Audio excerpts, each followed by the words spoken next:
Bienvenue sur Correspa, le podcast pour les entrepreneurs du fitness. Je suis Guillaume Legrand, fondateur de Correspa, et ici on parle business, franchise, rentabilité, stratégie et mindset pour aider les coachs et les entrepreneurs à ouvrir et développer un club de sport performant. Tu veux structurer ton activité, attirer plus de clients et maximiser tes revenus? Tu veux un concept clé en main qui fonctionne? Alors tu es au bon endroit. C'est parti! Bonjour à chacune et à chacun et bienvenue dans cet dernier épisode du mini-podcast pour nous préparer au webinaire qui aura lieu demain le 18 novembre à 12h30 en ligne, qui traitera des 5 clés pour avoir une ouverture de club rentable en 2025-2026. Bonjour Guillaume, on te retrouve pour cette dernière question. Est-ce que tu es prêt? Oui, bonjour à chacun, bonjour à chacune. Alors, on a fait le tour avec les derniers épisodes, enfin les épisodes de cette semaine. On a à peu près fait un panel et tout vu sur qui peut ouvrir, comment ouvrir et comment ça se passe, le temps, etc.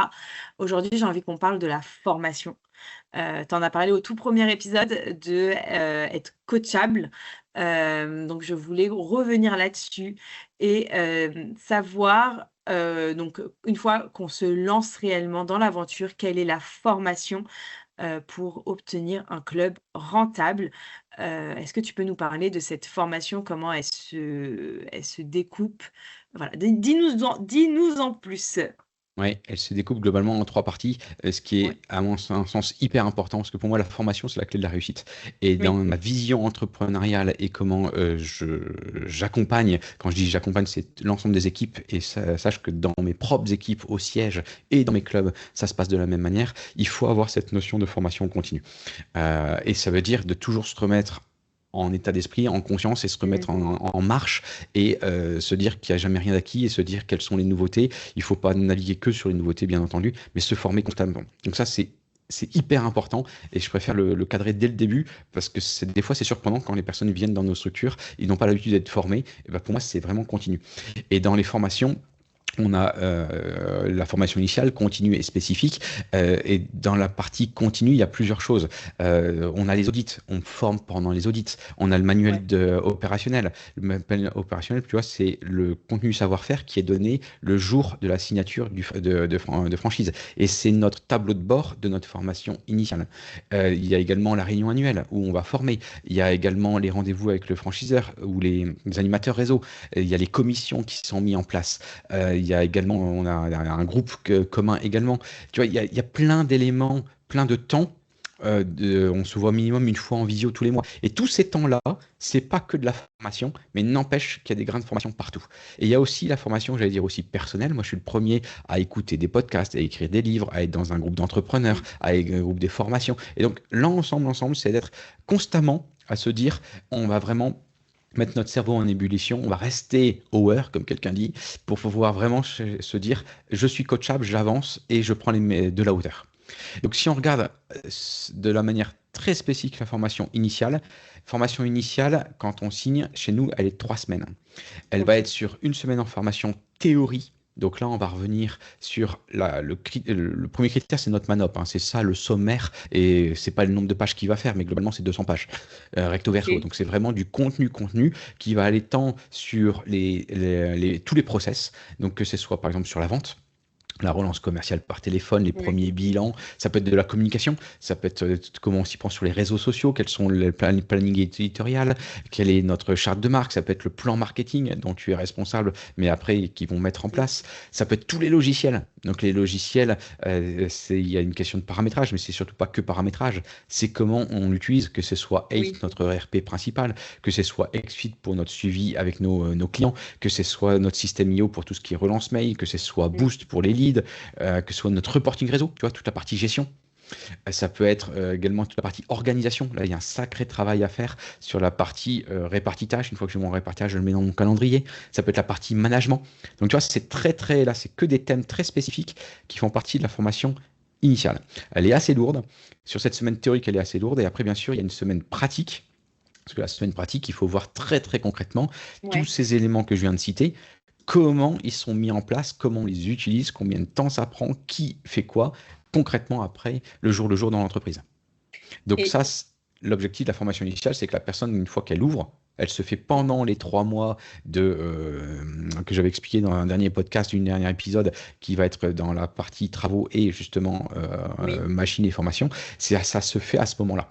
Donc là, ok, ça permet de ne pas ouvrir sans être fermé, ça permet d'ouvrir en étant armé. ok. Donc cette formation initiale arrive. Voilà, c'est pas 3 semaines en plus des 3 derniers mois, dont Elle on a se fait parlé dedans. hier dans le podcast ou des 9 mois dans l'ensemble de la création du club. C'est à l'intérieur. Elle se fait D'accord. pendant ces 3 mois, c'est pendant ces 3 semaines. Et dedans, tu en as une et ça fait la transition avec la formation continue, parce qu'en Ouais, fait, tu as une semaine théorique, une formation pratique, et tu as aussi la formation, on le fait sous forme de digital. Parce qu'au niveau ok. pédagogique, alors je suis formateur depuis quelques années, pas que à Correspa, à droite à gauche dans les facs des sports, etc. Et ce qui est génial quand on est formateur, c'est qu'on sait très bien qu'il faut pédagogiquement avoir des supports différents, parce Oui. qu'on a en face de nous des personnes différentes. Donc ils aiment bien des formats plutôt assez Mm. théoriques, la format plutôt pratique, la format digital. On avance tous à des niveaux différents.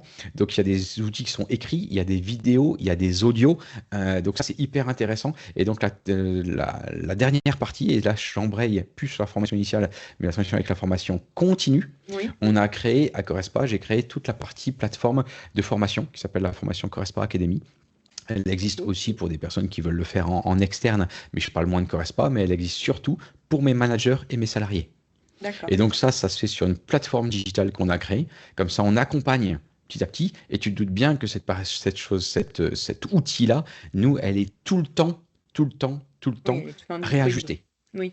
Elle est toujours disponible, mais bien entendu Oui. qu'on l'alimente. Quand je dis on l'alimente, il y a des choses qu'on retire, parce qu'il y a des choses qui sont plus d'actualité, et il y a des choses qu'on va ajouter. Donc il y a toute une partie Oui. sur la phase création, avec, j'avais appelé ça l'entrepreneur disruptif. Tu as toute la partie de la gestionnaire Ouais. d'exception, tu as toute la partie vente avec vendeur d'élite, tu as toute la partie communication, la communication impactante, tu as toute la partie marketing avec le marketeur inspirant, et tu as la partie métier avec le coach d'excellence.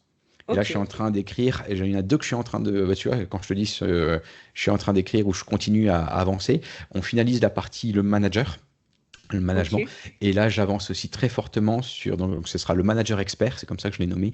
Et j'avance sur la fin, là, il va bientôt être en ligne sur le mindset et sur le mindset de l'entrepreneur. Ok. Donc, tu vois, Donc, c'est quand même, il y a du contenu. Et, oui, et puis, il ne faut pas oublier qu'être dirigeant de croissance, ça s'apprend et ça met du bien temps. sûr. C'est pas en claquant du Oui. doigt qu'on le devient. Et après, le dernier élément, c'est la formation spécifique. Et donc ça, c'est quand tout ça, ça ne suffit pas. Il faut déjà y aller, Mhm. mais ça peut le faire. J'ai un cas très concret, par exemple, avec... J'en ai deux des cas. J'en ai un, par exemple, un manager qui avait son salarié qui n'arrivait pas à vendre des paniers moyens euh, en plus élevés que la moyenne. Et Ok. voire, il faisait des fois descendre ce panier moyen. Et donc, il est passé par toutes ces formations, le manager. Il a Ouais. envoyé en formation également, avec tous les outils qu'on a, les bouquins, tout ce que tu veux, mais ça n'a pas évolué énormément. Ouais. Donc il fallait encore agir là-dessus. Et ben là, il m'a demandé d'en faire une formation très très spécifique. Et là, c'était game changer, parce qu'en fait, c'est là où on l'a fait au niveau du siège. Donc là, c'est Mhm. spécifique à une personne sur un thème spécifique. Lui, c'était plus lié notamment aussi à la vente. Et pourtant, ce que je lui ai dit, et ce que j'ai écouté, et ce qui était transmis, ce que c'est moi qui lui ai fait, ce mec-là sur la vente, pour lui, c'était pas aider les gens. Ouais. C'était financièrement, il avait toujours vécu dans son histoire avec moins d'argent et il savait pas vendre. Et Oui. lui, il s'estimait pas à ce prix-là. Donc, tu vois, tout d'un coup, tchac, on a changé. Et pourtant, tout ce que je suis en train de te dire, on les a quand même dans les outils que je te dis. Mais des fois, il faut que ce soit dit de manière différente. Il faut que ce Oui, soit bien une sûr. question de momentum. Il faut que ce soit fait différemment, avec une approche différente. J'ai un autre exemple, c'était sur la partie recrutement. Quelqu'un qui avait jamais recruté, un manager, et qui voulait vraiment un coup de main très spécifique sur vraiment comment on va écrire, même s'il y a déjà, Ouais. on a une bibliothèque en ligne aussi qui est à disposition, et dans cette bibliothèque en ligne, on a plein d'outils, notamment avec une description de comment on fait pour recruter, avec, enfin, je ne vais pas rentrer dans le détail, mais plein d'éléments, mais ça suffisait pas. Donc là, on a été Oui. encore plus loin à cet endroit-là. Donc voilà un petit peu les 3 temps, comment on accompagne. Et ça, je sais qu'à Correspa, c'est une très, très, très, très grosse force. Oui. Bah oui, parce que là, tu montres, comme on le disait précédemment dans les autres épisodes, que on reste accompagné. Quand on va rentrer dans la franchise Correspa, on va vraiment être accompagné de A à Z, en fait, et que on n'est jamais seul, même si on reste indépendant. parce que on reste indépendant même quand on rentre en franchise. Mais là, on n'est pas seul et on arrive dans une structure, ça veut dire on parlait des erreurs dans un épisode précédent. Finalement, des erreurs, tu en as fait il y a 18 ans et ces J'en fais erreurs, tu vas encore. et tu en fais encore peut-être Moins, et j'espère. on va les éviter à toutes ces personnes qui ont envie de monter un club, qui ont envie de passer à l'action et j'ai envie de te proposer qu'on s'arrête là. Yes, yes, yes. Et justement, donc, on clôt cette série de mini-podcasts parce que demain, c'est le webinaire. Alors, venez demain poser vos questions à Guillaume. On espère que ça vous a permis d'éclaircir un peu votre envie et surtout de passer à l'action sur la création de votre club de sport. Et donc, demain, venez écouter Guillaume, venez poser vos questions et venez participer au webinaire à 12h30 en ligne. On vous met le lien d'inscription. Vous pouvez le retrouver sur les réseaux sociaux, sur le podcast. Vous pouvez le retrouver partout et venez découvrir les 5 clés qui vont faire de votre club un club rentable en 2025-2026. Merci Guillaume. Je te dis à très vite. À demain dans le webinaire. Yes, à demain. Bye bye. Bye.